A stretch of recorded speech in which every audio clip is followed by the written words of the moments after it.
Unraveling the Meaning of Plutoed, a Linguistic Journey. Hello, everyone. Welcome back to our channel.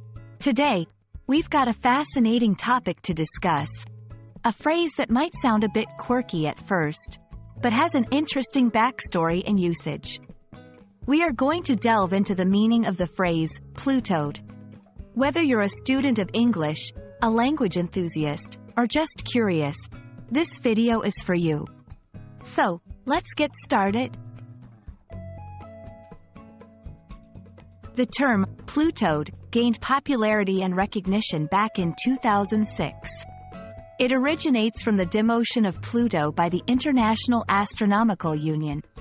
Pluto, once considered the ninth planet in our solar system, was reclassified as a dwarf planet.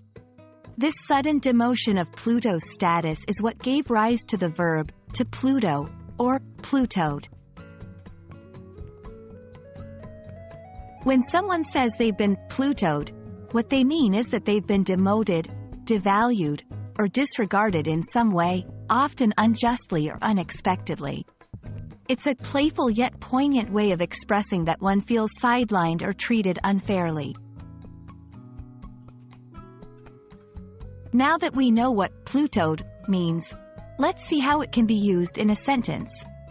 After years of hard work, Jake felt completely Plutoed when the promotion he was expecting went to someone else. Many old technologies get Plutoed when newer, more efficient models are developed. In these examples, Plutoed is used to convey a sense of unfair treatment or obsolescence. Well, Plutoed is not an overly common phrase. It brings a certain quirkiness and specificity to a conversation. It's important to use it in contexts where the metaphorical connection to Pluto's demotion is clear. It adds a layer of wit and sympathy to the discussion, as it references a well-known event to describe personal or societal situations. And there you have it, a deep dive into the meaning and usage of Plutoed.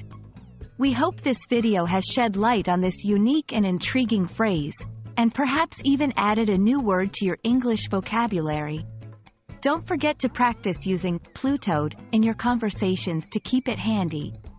As always, thanks for watching, and keep exploring the wonders of the English language with us.